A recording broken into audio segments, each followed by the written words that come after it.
Muy buenas noches, su pastor y amigo Abimael Bustos, desde aquí Bogotá, Colombia, para donde quiera que se encuentre usted. Eh, Hoy continuamos con Mateo. Estamos en el capítulo 3, verso a verso, capítulo a capítulo y libro a libro. Decíamos que Mateo fue escrito especialmente por Leví o por Mateo para los judíos. Lo que es el libro de Mateo y el libro de Marcos son enfocados hacia el pueblo judío. Es tratar de que el cristiano, el que se convierte a Cristo, sepa que Jesús es el Mesías. En uno está encargado de mostrar que Él es el rey que venía del linaje de David, y en Marcos muestra al hombre, al siervo más bien, como a la persona sierva, ¿no?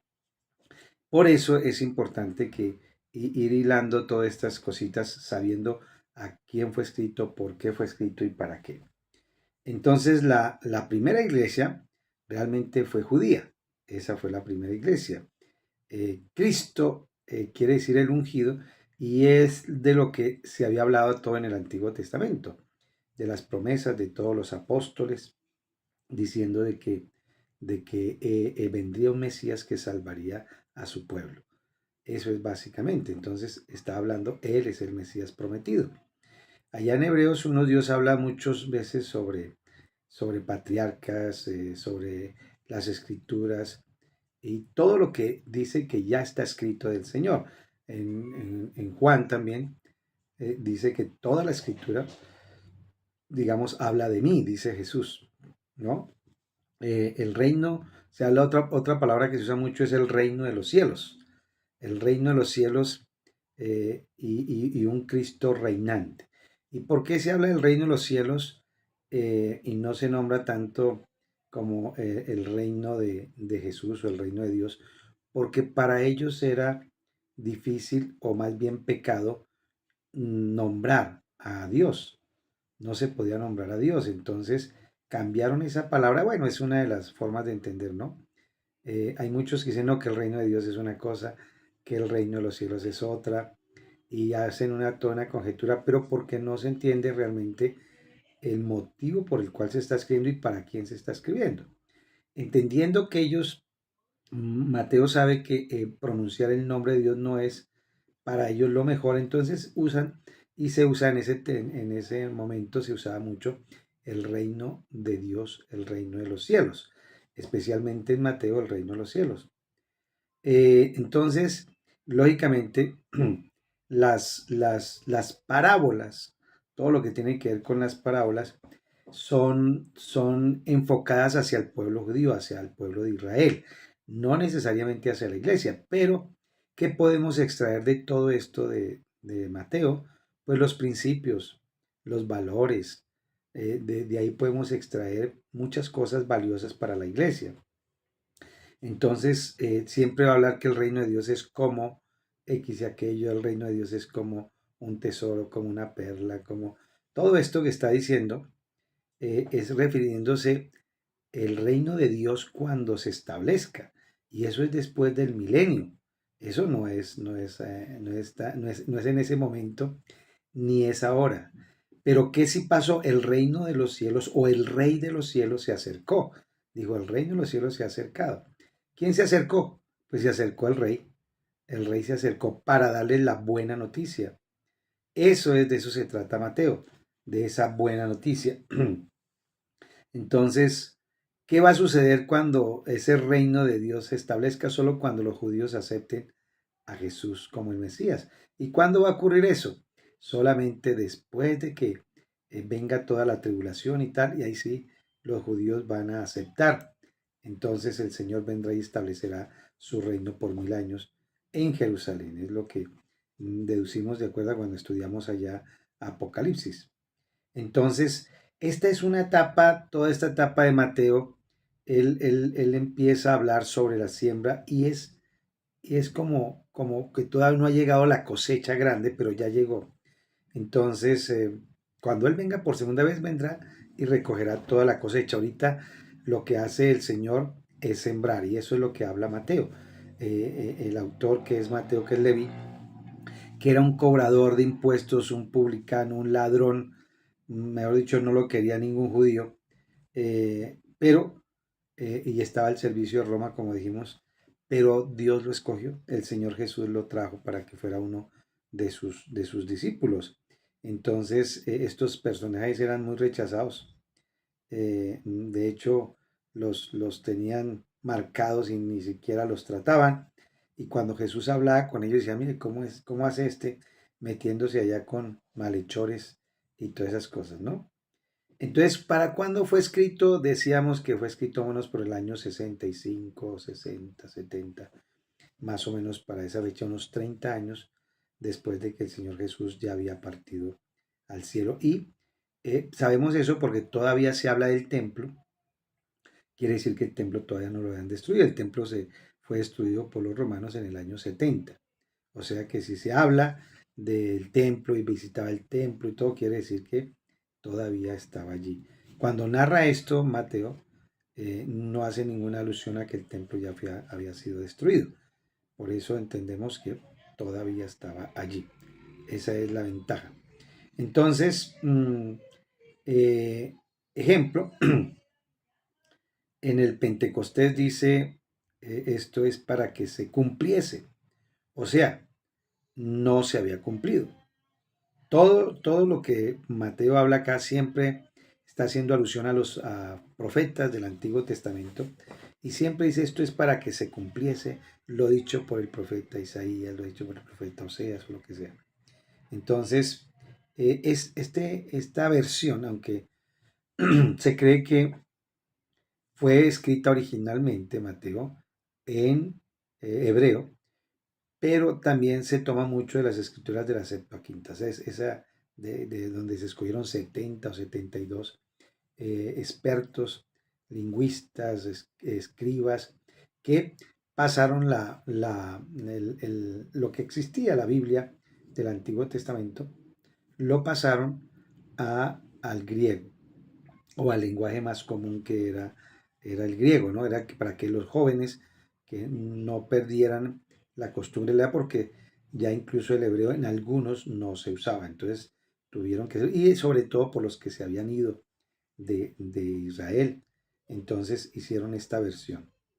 Eh, Ahora, esa parte de destinatarios, digamos que es enfocada, como decimos siempre, hacia el pueblo judío.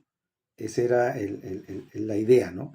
Que era el pueblo judío y que indica que Jesús era una persona de linaje real, que según lo que estaba prometido, nacería una virgen, nacería en Belén, todas esas cositas, lo que hemos leído anteriormente en el capítulo 2. Entonces, en el primer capítulo, recuerde que él selecciona de a 14 genealogías. Ese 14 quiere hablar básicamente como de esa realeza, de esa gracia de Dios. Y constantemente está hablando él para que se cumpliese, para que se cumpliese. Entonces, eso es básicamente como para que entremos en esta dinámica de Mateo 3. Y dice en la versión Reina Valera, en aquellos días vino Juan el Bautista predicando en el desierto de Judea y diciendo, arrepentidos porque el reino de los cielos se ha acercado. Entonces, comienza este capítulo 3, el versículo 1 y 2, en aquellos días. ¿Cuáles días? Los días cuando empieza a narrar acá lo de Juan el Bautista. Juan el Bautista, que es la persona que en Mateo nos introduce con Juan. ¿Por qué? Porque era una profecía que había desde mucho antes, de que antes de que viniera el Mesías venía alguien que iba como a promoverlo, como cuando un presidente va a ir a otro país y entonces él manda su séquito adelante, su embajador, todo, para que cuando él llegue todo el camino esté listo, ¿no? Y entonces predicando él predicaba, dice que predicaba en el desierto de Judea. O sea, el desierto como nosotros entendemos de pronto acá en Colombia, en Latinoamérica, siempre vemos arenas. No, el desierto de allá no es necesariamente arena. Desierto es desértico, o sea que no hay personas habitando o no habían personas habitando ahí. A eso se refiere exactamente. Entonces, pero ¿cuál era el mensaje de Juan? Él decía, arrepentíos, arrepiéntanse. Ese es el mensaje de Juan a los judíos. ¿Por qué? Arrepentirse no es cosa sentimental, como habíamos dicho, sino arrepentirse es metanoia, cambio de entender las cosas, como dice allá en Romanos 12, ¿no? Renovando nuestra mente, renovando nuestra forma de entender, nuestra forma de ver y nuestra forma de entender. Entonces no es un sentimiento, es la forma correcta de ver la verdad. Arrepiéntanse es, dejen de ver las cosas legalmente o legalistamente o religiosamente y comiéncenlas a ver cómo son, como Dios las quiere mostrar, y por eso el reino de los cielos se ha acercado para que lo vieran. Entonces ese arrepentimiento es algo que debemos hacer antes de llegar a Dios, es ver las cosas diferentes, entenderlas diferentes. Eso es lo que hace el Evangelio. El Evangelio lo que hace es tomar tus pensamientos, cambiarlos y dejarte ver que la salvación no es por cumplir con mandamientos, obras, ritos o fiestas, sino que ahora esa salvación es por lo que se había prometido en el Antiguo Testamento, por fe, por medio del Mesías, que es Jesucristo. Y así tendrían la vida eterna. Entonces ese llamado al arrepentimiento es muy importante y no debemos ser negligentes ante eso, que muchas veces nosotros llevamos a una persona a Cristo, pero no le damos a entender realmente todo el panorama completo de por qué debe recibir a Jesús. Por eso el Señor Jesús siempre nos enseña o nos enseñó que a la persona hay que mostrarle su lado oscuro, para dónde va, cuál es su futuro, muerte eterna, problemas, situaciones terribles, pero viene una alternativa y es yo soy el camino, la verdad y la vida. Entonces aquí ya ese arrepentimiento es, wow, ahora puedo entender que no me salvo por hacer ritos o por pertenecer a una religión, sino que me salvo es por creer en lo que Él hizo por mí. Eso es el arrepentimiento. Entonces, esa primera palabra que fue usada fue la primera palabra que usó Juan el Bautista, y le llaman el Bautista porque él comenzó este, este modelo para confirmar que sí se había arrepentido. Entonces, todo lo que pasa aquí en Mateo 3, 1 y 2 es eso, es como ese preámbulo para eso. Y esa primera palabra también del Evangelio la dijo Jesús en Mateo 4, ahorita más adelante, y en Marcos 1:14 también. Esa palabra también se dice en Marcos 6:12. Y sigue hablando, y hay muchos lugares donde se va a encontrar también en Hebreos, en Hechos, y lo que habla es de cambiar tu forma de pensar.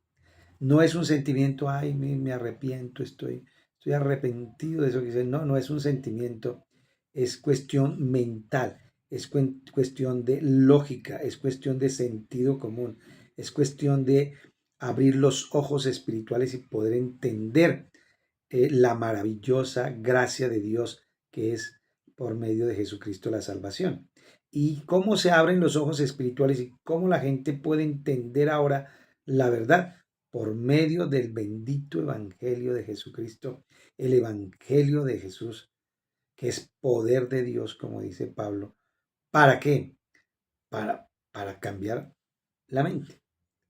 Es por eso, toda persona que entiende, que conoce y ve la verdad, pues se puede arrepentir. De otra manera, lo único que hizo fue un cambio de sentimiento, ¿no? Y eso no es lo que quiere el Señor enseñarnos. ¿Y por qué? Dice la segunda partecita ahí, porque el reino de los cielos se ha acercado, se ha acercado. Entonces, Juan quería que la gente supiera que ese reino de los cielos estaba cerca. Claro, nosotros, por eso Pablo habla de la esperanza, Jesús habla de la esperanza, todo, porque ya tenemos como la cuota inicial, pero realmente se va a cumplir en el milenio. Allá es donde se va a cumplir perfectamente ese reino de los cielos que se ha acercado. El mensaje principal de Juan no era, eres un pecador, necesitas arrepentirte. El mensaje principal de Juan era, el Mesías es el rey que vive y que vino a anunciar esa buena noticia.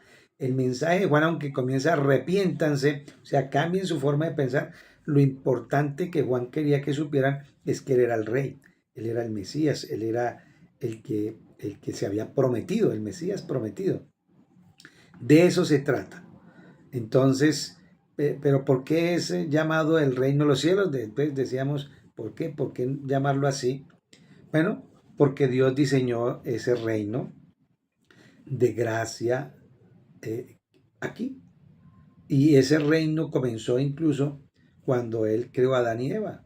Ahí comenzó ese reino, ¿cierto? Pero el perfecto está en el cielo. Entonces, para los judíos, ese reino va a hacerse aquí en la tierra. Para la iglesia, nosotros lo vamos a vivir en el cielo. Esa es la diferencia, ¿no? Tenemos que aprender a tener esa diferencia entre lo que es las promesas para Israel y lo que son las promesas para la iglesia. Porque muchas veces las mezclamos. Y es muy clara la Biblia cuando dice a mi pueblo, para mi pueblo, ustedes se apartaron, ustedes, no sé qué. Es hablándole al pueblo de Israel. Y luego es lo que nos habla a nosotros como iglesia. Pero ¿qué tomamos de todo eso? Recuerden, no es que toda la palabra es inspirada por Dios y es útil. Es útil. Entonces, ¿qué debemos hacer? Extraer los principios, los valores, lo que nos conviene. Eso es lo que extraemos de esas normas, de esas leyes y de todo lo que Dios les dio a ellos. Entonces, ese diseño que Dios dio a ese reino de gracia, se parece a su reino de gloria en el cielo. Entonces el vino fue como anunciar ese reino y decirles, el rey de ese reino está aquí para anunciarles esas buenas noticias. Entonces, por lo tanto, el Señor nos enseña a orar y a decir, hágase tu voluntad. Y por eso aquí se rompe un poco de paradigmas y cosas que tenemos en la cabeza que nos han metido de que cuál será la voluntad perfecta de Dios. La voluntad perfecta de Dios es esta, que el reino de los cielos se establezca en la tierra. Esa es la voluntad perfecta. Para llegar a eso, el Señor nos dio digamos así, unos mandatos para que eso se cumpliese. Ir por todo el mundo y predicar el Evangelio, bautizarlos, enseñar lo que Él nos enseñó, lo que nos enseñaron los apóstoles, lo que ellos aprendieron. ¿Cierto? De eso se trata. Ahora miremos el versículo 3 y 4 del mismo capítulo 3. Voy a leerla en esta versión que se llama Nueva Traducción Viviente. Y dice así, Mateo 3, el versículo 3 y 4, habla de la identidad de Juan el Bautista.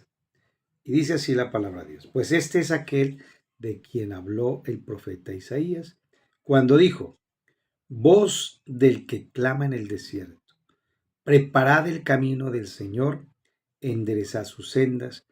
Y Juan estaba vestido de pelo de camello y tenía un cinto de cuero alrededor de sus lomos y su comida era langostas y miel silvestre. Preparad el camino del Señor. Entonces Mateo usa este pasaje de Isaías 43 para identificar que Juan el Bautista era ese precursor del Mesías. Ese era su trabajo, su rol. El propósito de Juan era preparar los corazones para que cuando el Mesías hablara, ellos estuvieran dispuestos, su corazón dispuesto, allanado el camino y traer conciencia acerca de lo que es el pecado de Israel, que habían rechazado muchas veces a los profetas y muchas veces la palabra del Mesías. Entonces, recuerda que cuando nació Jesús lo rechazaron todo el mundo, ¿no? Entonces, de acuerdo con Juan el Bautista, él había allanado el camino, él estaba preparando el camino. Y allanar el camino es, digamos que cuando se mandaban a hacer las vías para llevar sus carruajes y el ejército y todo, para los mercaderes, allanar el camino era que había partes montañosas y partes planas. ¿Qué hacía? Que las partes montañosas las tumbaban, rellenaban las partes más bajas y quedaba una carretera muy recta. Eso es básicamente, eso es una técnica romana. Allanar el camino, eso era como ponerlo recto. De eso se trataba. Y aquí, como decimos, se trata de allanar el corazón de las personas, de los judíos especialmente. Ese preparar el camino es esa imagen de la palabra de Dios. Preparar el camino es entregarle la palabra correcta. Construir un camino es muy parecido a lo que Dios debe hacer con nosotros, ¿no? Por eso Él dice, yo soy el camino. Yo soy el camino, la verdad y la vida. Yo soy el camino, ese camino allanado que es para poderle conocer al Padre. Entonces, Jesús, el Mesías, Rey venidero, Juan el Bautista, el que clamaba, el que proclamaba que Jesús era el Mesías y que venía para traer salvación y el reino de los cielos, por eso se había acercado. En Isaías 43, la manera en que Jehová es presentado y hecho recto en Mateo 3:3 es la manera de Jesús. O sea, así como se presentó en Isaías, esa manera perfecta, recta, aquí se presenta a Jesús como ese perfecto ser que viene a traer, que viene del cielo y que es el Mesías y que viene a traer salvación. Y cuando habla de que está vestido de cierta manera, dice que vestido de pelo de camello, me imagino que era como cuando cogen la lana o cuando cogen y hacen hilos y con eso tejían algún tipo de vestimenta, ¿no? Y tenía un cinto de cuero. Todo eso, pues lógicamente que uno le puede sacar mucha información. Lo básico acá es que lo que está hablando es que era una persona que no era suntuosa ni era una persona con mucha comodidad. Era una persona que vivía muy humildemente, ¿no? Eso lo encontramos también en Segunda de Reyes 1:8, ¿no?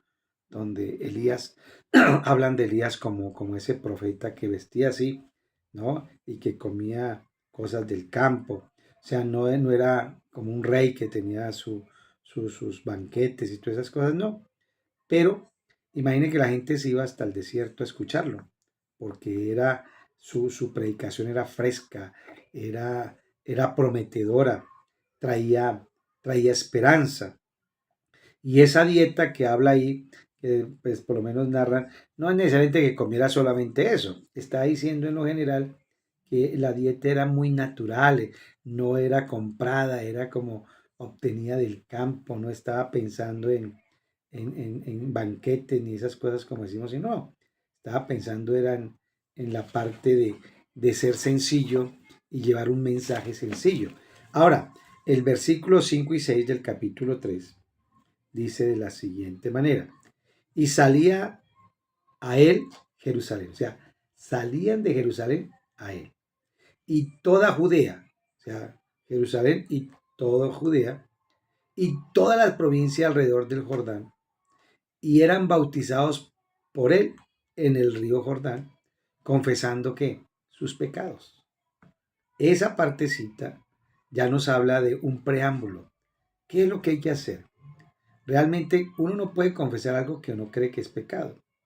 Entonces, la confesión del pecado es porque uno está convencido de que eso está mal, de que eso no es correcto.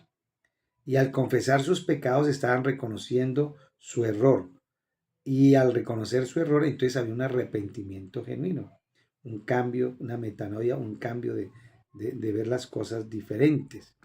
Y de eso es que, entonces, su predicación lógicamente ocasionó como un movimiento especial, ¿no? Un avivamiento en toda esa región y todo el mundo hablaba de Juan y de cómo hablaba y de lo que él estaba prometiendo. Entonces, hay una parte que incluso Josefo escribió más acerca de Juan el Bautista que de Jesús. Cuando miran los escritos de Josefo, habla más de Juan que de Jesús. Fue muy impactante para los judíos ese hombre, la forma de hablar, de predicar, su agresividad, pero al mismo tiempo su amor y su esperanza que le daba, ¿no? Y toda Judea y toda la provincia, quiere decir, era que venían de muchos lugares, ¿no? No exactamente, no, pueden venir de muchos sitios. Era toda la prole, todo el pueblo, como se dice, era el que salía porque estaban bajo un régimen terrible, un régimen terrible. Entonces, ellos anhelaban ese Mesías, anhelaban ese rey y que viniera a quitar el gobierno romano y pusieran un nuevo rey. Entonces, pero él hace aquí algo importante, Juan. Dentro, entonces está el personaje, ¿cierto? Está su forma humilde de vestir, está su proclama, pero hacía algo para confirmar a las personas y era el bautizarlos. Él los bautizaba. Él era el que bautizaba a las personas. Entonces, antes de poder adquirir el reino de los cielos, debemos reconocer, ¿qué debemos reconocer? Nuestra pobreza espiritual. Eso es lo que está ya en Mateo 5:3 más adelante, cuando habla del Sermón del Monte. Entonces, este tipo de aviso de pecado es el fundamento. La mayoría de los avivamientos vienen después de que las personas reconocen su pecado, que han abandonado al Señor, que se han ido a ídolos, se han volteado del Señor. Entonces, todo esto es para que entendamos lo que Mateo está tratando de llevarle a la iglesia naciente judía, a la iglesia naciente judía. Entonces el bautismo ya era practicado en la comunidad judía por inmersión, ¿no? Eran ceremonias que se hacían como de purificación. De hecho, los sacerdotes tenían una balde ahí donde se lavaban las manos, los pies, pero hacían ese tipo de representación buscando como tipificar que se lavaban de los pecados y todas esas cosas. Pero realmente la palabra bautismo o bautizo es sumergir. Entonces se tenía la idea del bautismo y se llamaba bautismo a los que tinturaban telas. Y de eso hablamos hace un tiempito acá. Entonces metían la tela dentro del pigmento, quedaba toda, y cuando la sacaban, pues si era de color blanco y la tinta era roja, quedaba todo rojo. ¿Y esto qué quiere decir? ¿O por qué Juan lo utilizó? ¿O el Espíritu Santo vio a Juan a que hiciera esto? Eh, pues porque ellos ya conocían lo del bautizo y ya conocían digamos así, lo que sucedía.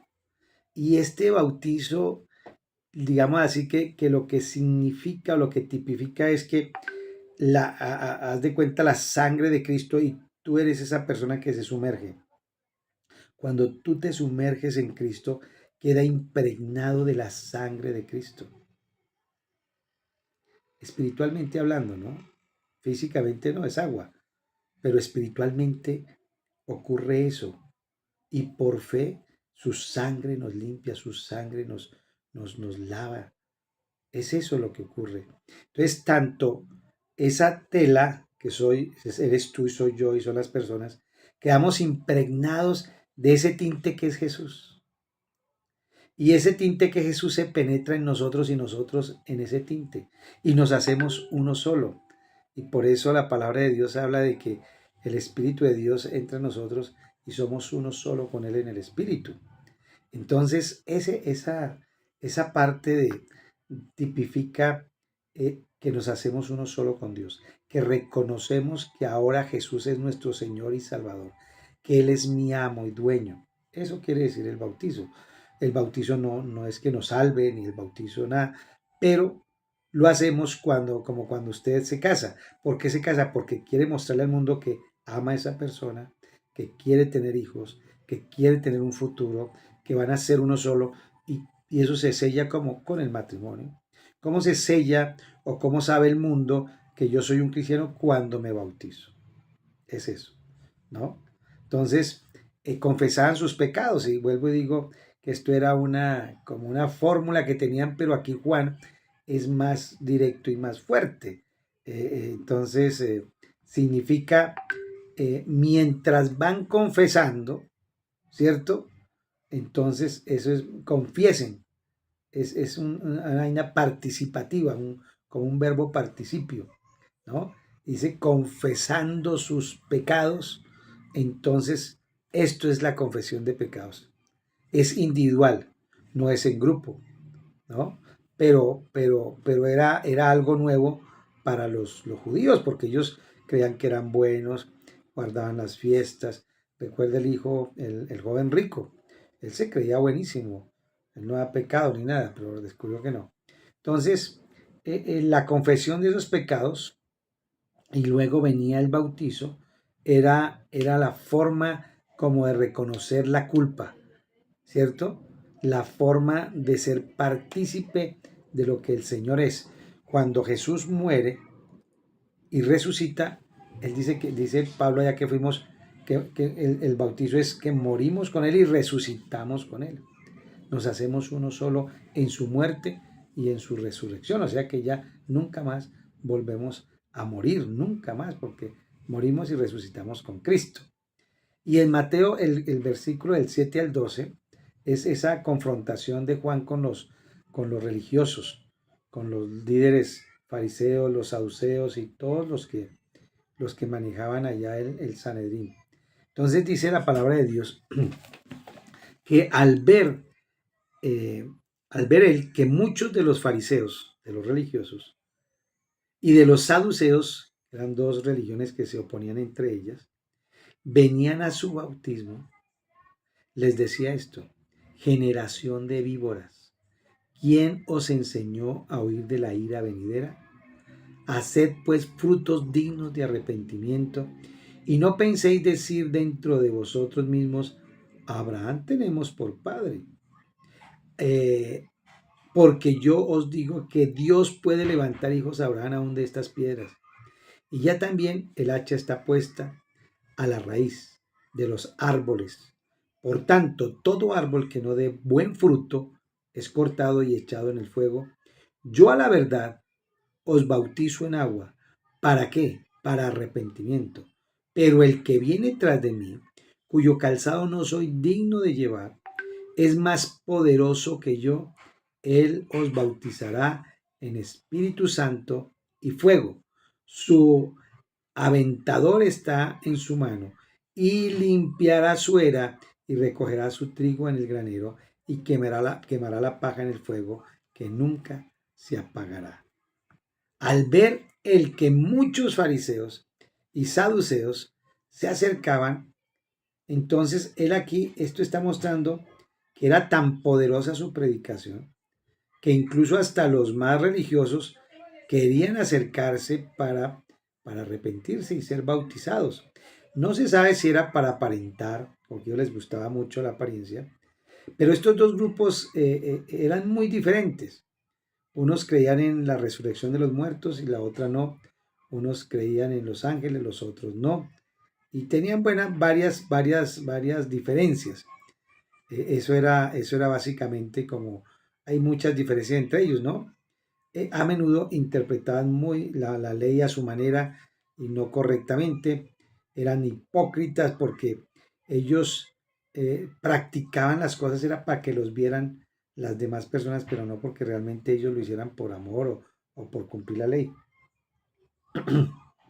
Entonces, este tipo de religiosos egoístas, legalistas, de los saduceos y de las religiones que habían allí, ellos buscaban era aparentar. Por eso les llama hipócritas.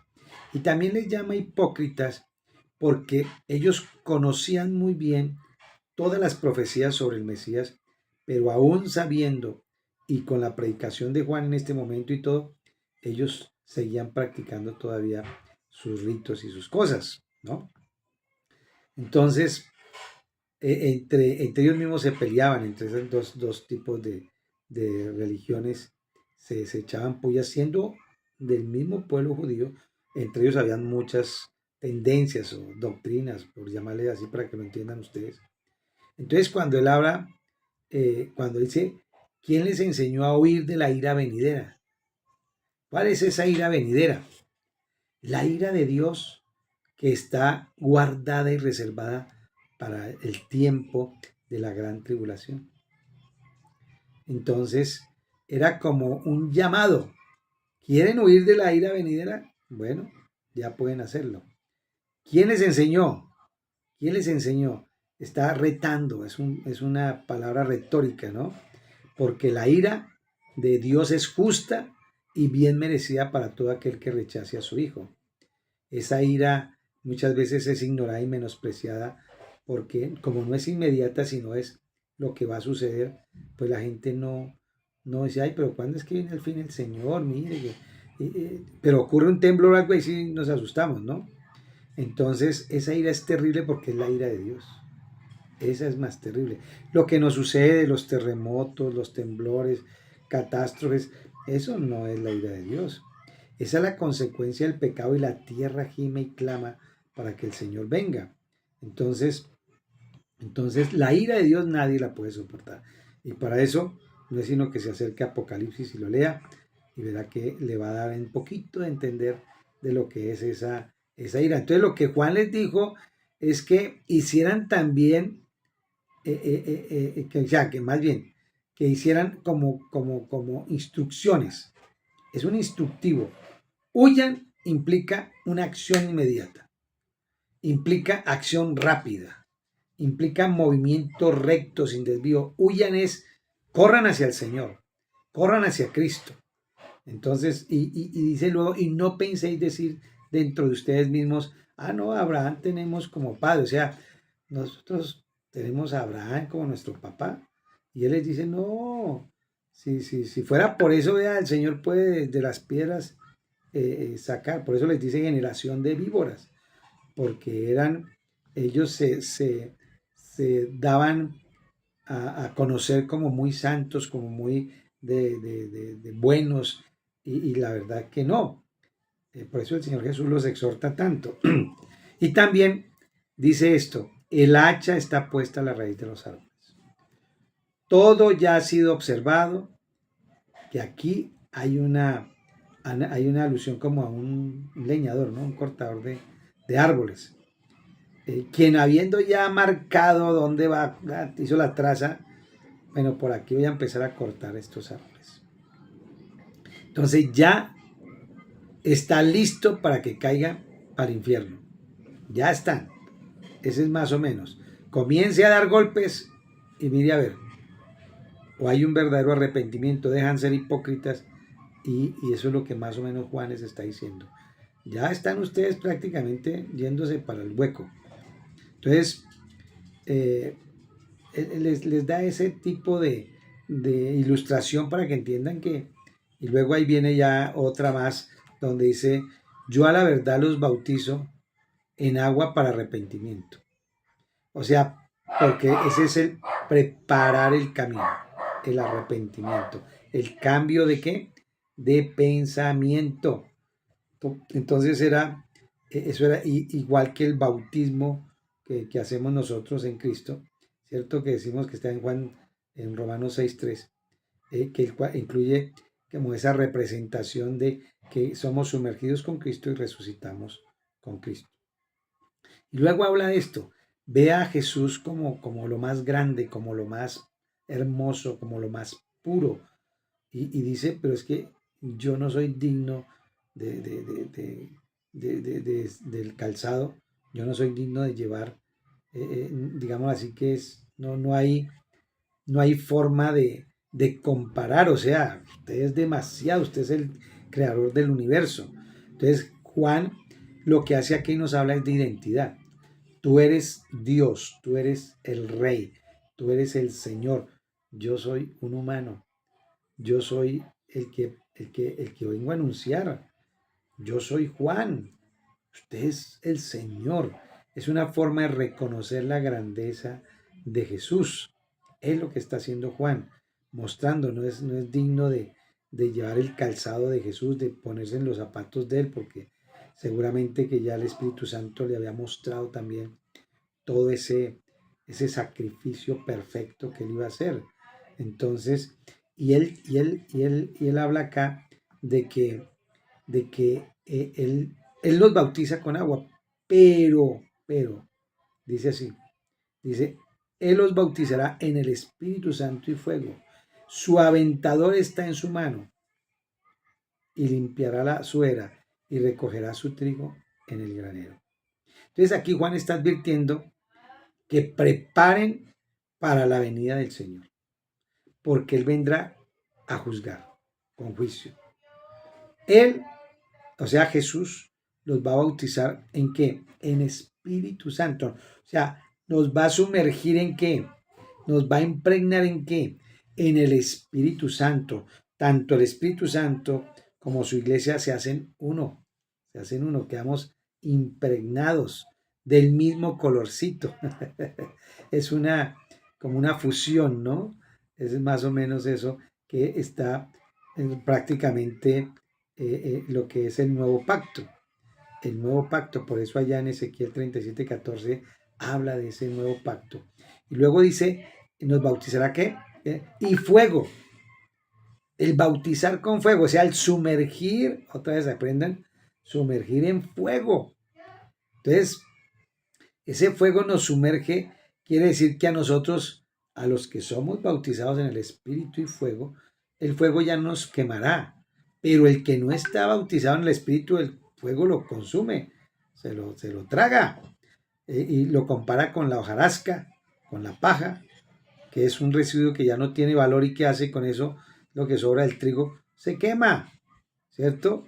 Entonces esos líderes orgullosos, esos sacerdotes de ese tiempo, los pastores de este tiempo, lo que sea, los líderes religiosos, que son orgullosos y no se arrepienten y por el contrario creen que la ira de Dios no es así tan fuerte, sino hacen las cosas terribles que hacen y se escuchan por ahí. Entonces van a ser pasados por el fuego. Recuerde que allá habla en Isaías y también en Malaquías sobre el fuego purificador. O sea, y luego Pablo también habla de que van a ser pasados por el fuego y Pedro. Y que lo que se sabrá si la obra fue buena o no. El fuego habla de purificar, de purificar. Y nosotros en el Espíritu Santo hemos sido ya purificados. El fuego del Señor. Entonces, ese tenedor que es como para aventar la paja, para ir separando, que la tiran como al aire y se vuela un poquito así. Entonces, ese viento que sopla la paja, el grano más pesado va a caer, ¿no? Y la paja otra se dispersa, es arrasada, y luego dice que es quemada.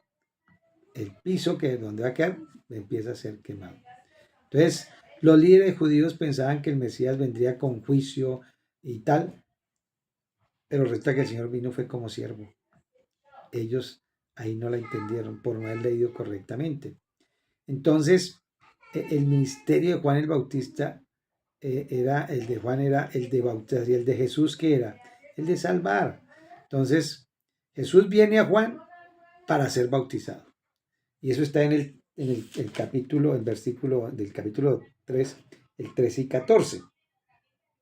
Dice, luego Jesús fue, ¿sí? 13, sí, Jesús fue de Galilea al río Jordán para que Juan lo bautizara.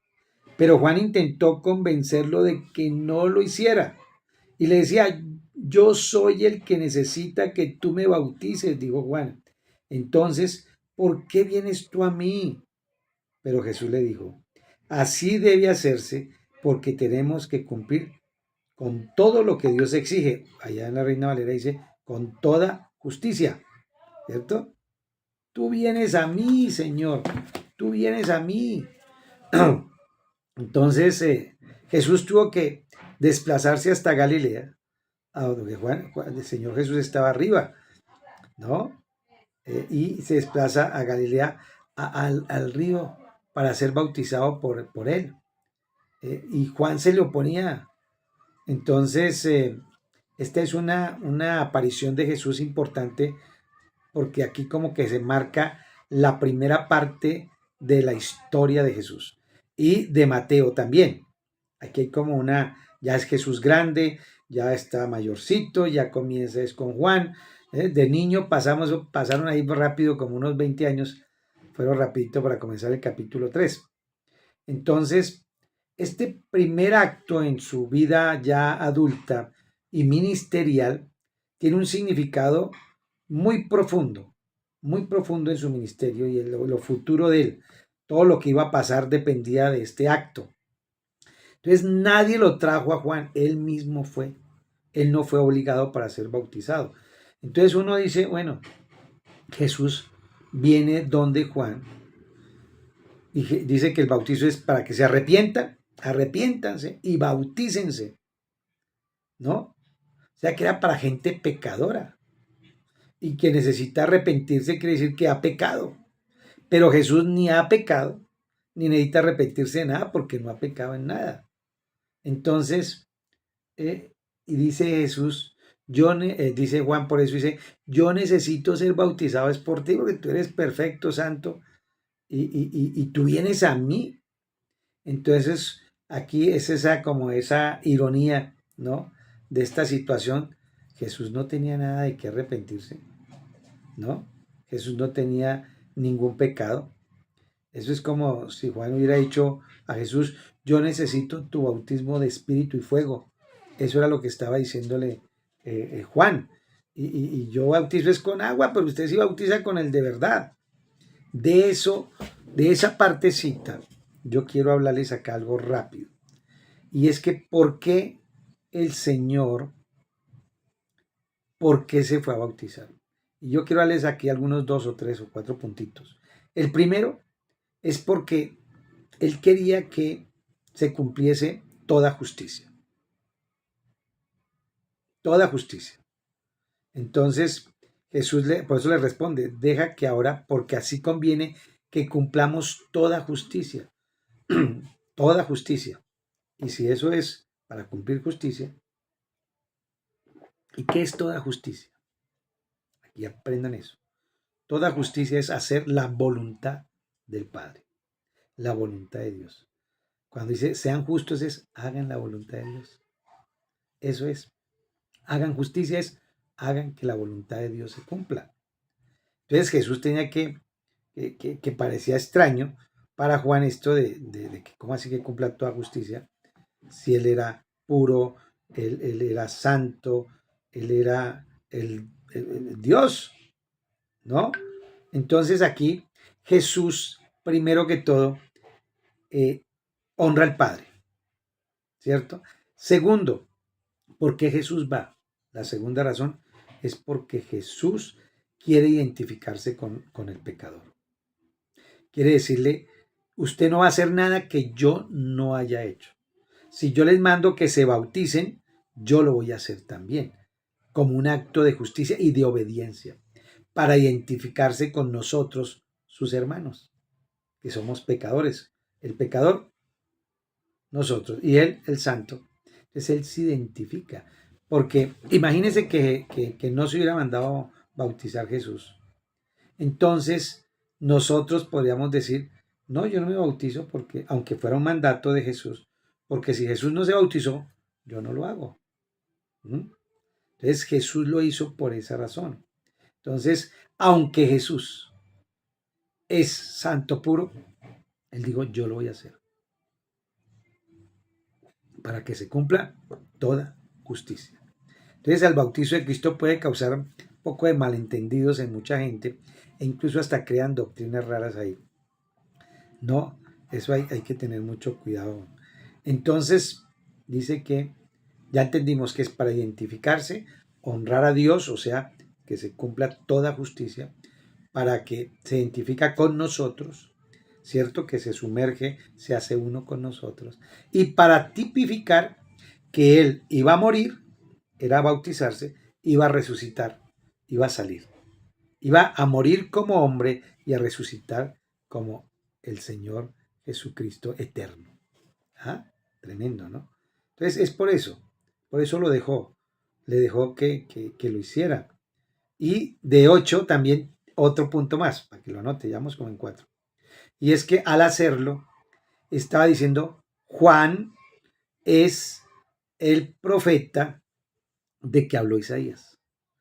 Y todo lo que él diga y haga es voluntad de Dios. Le dio honor a Juan, le dio su lugar, le dio identidad. Yo, aunque soy el Dios eterno y soberano, pero a usted lo envié y usted es la persona adecuada. Vea todo lo que sucedió ahí. Y uno no alcanza a entender todas esas cositas, ¿cierto? Entonces, ahora viene la última parte.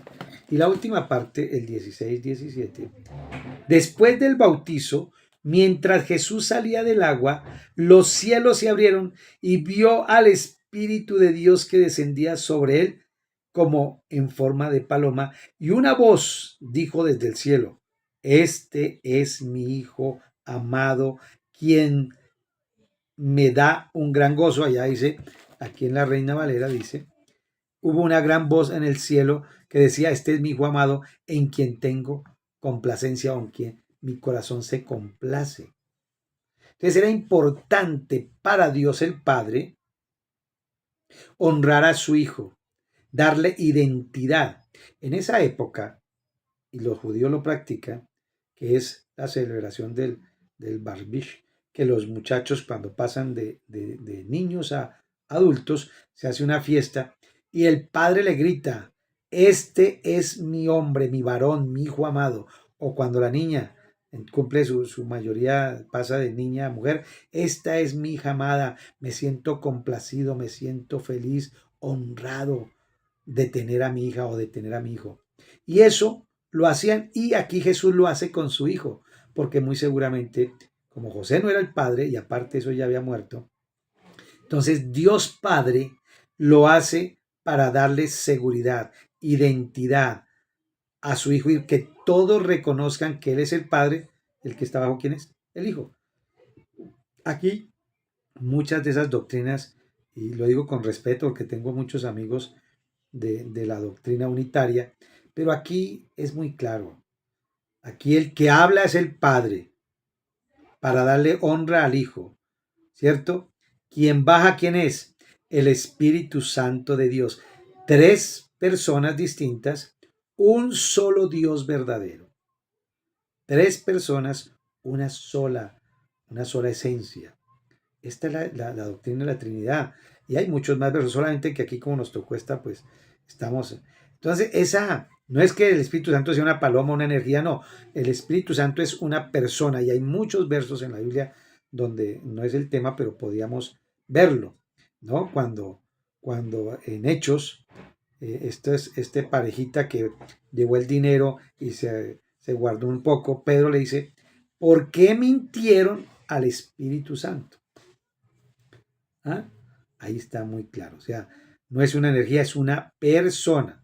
Así es. Entonces, el Espíritu Santo, su forma de representarse como paloma, porque la paloma tiene muchos significados, ¿no? La paloma es paz, la paloma es muy sagaz, vuela así rápido. Tiene una cantidad de simbologías que seguramente, pero él lo quiso hacer como paloma, ¿no? Y tendrá su profundidad, pero no queremos hacer doctrinas de esos, simplemente decir que es cierto, siendo el Espíritu Santo estaba presente, es lo único que hay que decir. Y como ese espíritu nadie lo ve, pues tenía que manifestarse de alguna manera que lo pudieran ver, ¿no? Entonces, Juan vio todo esto, vio este fenómeno maravilloso, esta voz que hablaba del cielo, la paloma Jesús, y él dijo, wow, este es el Hijo amado, ¿no? Entonces, él entendió todo lo que significaba eso. Entonces, esto no era un regalo temporal del Espíritu Santo de Dios. El testimonio de Juan Bautista, cuando dijo que él vio al Espíritu que descendía del cielo como paloma y permaneció sobre él. Entonces Jesús estaba a punto de comenzar su ministerio público y esta era la forma de decir que tiene el respaldo de Dios, porque el mismo Espíritu de Dios posó sobre él y se quedó sobre él. No se quedó ahí como paloma, sino que dice que se quedó ahí. O sea, el Espíritu ya la persona del Espíritu Santo quedó con Jesús. Entonces, eso es una parte importante que la entendamos. Fue el Espíritu de Dios quien dio ese acceso al comienzo del ministerio de Jesucristo, ¿no? Como una paloma, pues la obra del Espíritu Santo puede ser rápida, ¿cierto? Puede ser suave y apacible, puede traer paz, ¿no? Puede guiar, es inofensiva, es tan delicada que cualquier cosa la contrista, ¿no? De eso se trata.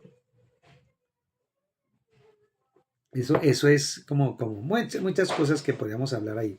Pero la voz que dice, este es mi hijo amado en quien tengo complacencia. Entonces todos supieron que Jesús no era simplemente otro hombre, un hijo de María y de José, o no sé qué, sino que era el Hijo de Dios. Por eso estos hipócritas, fariseos, saduceos y todos ellos, los escribas, sabían, habían visto los milagros, veían esas señales y negaban a Jesús. Desde niño lo negaban. Entonces, ¿en quién tengo qué? Complacencia. Se identificó con quién? Con todas las personas. Jesús se identificó con todos los pecadores. Por eso todos sabían que Jesús era diferente. Todos conocían. Eso se regaba la chiva por todos lados. El chisme era... Entonces, los cielos se abrieron mientras Jesús estaba allí. Mientras allá en Lucas 3:21 habla de que mientras oraba, porque la oración es la llave de los cielos, en donde podemos tomar esos tesoros que vienen del cielo, ¿ok? El Espíritu de Dios que descendía, hijo amado. No debemos entonces de excluir el punto obvio. Dios Padre ama a Dios Hijo. El Hijo le da honra al Padre, el Padre le da honra al el Hijo le da honra al Espíritu Santo, el Espíritu Santo le da honra al Hijo, el Espíritu Santo le da honra al Padre. Entre el mismo Dios único que está en tres personas, entre ellos se dan la honra, ellos se honran. De tal manera amó Dios a su Hijo que le dio la posesión de todo el mundo. Salmo 2 dice, pídeme por herencia las naciones y te daré hasta los confines de la tierra. Todo se lo dio a su Hijo y que gobernará con vara de hierro, también habla. Entonces, ese Jesús, que es el consentido, el unigénito del Padre, le dio y lo sentó luego a la diestra de Dios y le dio toda la gloria que él tenía. Y allá también estamos nosotros con él. Así es de que, mis amados, este Mateo 3 está espectacular, pero habla de ese rey, habla de ese comienzo, habla de ese bautizo, tú y yo hemos sido bautizados, y habla de esa coronación, de esa como cuando uno se gradúa y dicen, bueno, ahora ya eres ingeniero, arquitecto, comience a trabajar, ya tienes el título, tienes la autorización, y esa autorización vino directamente del Padre y apoyada y dirigida por el Espíritu Santo de Dios para que Jesús pudiera ejercer su ministerio. Y luego vamos a ver el capítulo 4 y es algo maravilloso. Así de que los bendigo. Bendigo a cada uno de ustedes, mis hermanos. Lean el capítulo 4 y lean todo Mateo, lógicamente, para entender el contexto. Siempre es bueno entender, como hablamos al comienzo, para quién, por qué, cómo fue, qué quería decir, a quién quería dirigir. Y eso nos va a abrir un entendimiento para no mezclar y no crear doctrinas raras. Dios me los bendiga y que la paz y la gracia de mi Señor abunden en esta semana para tu vida. Bendiciones.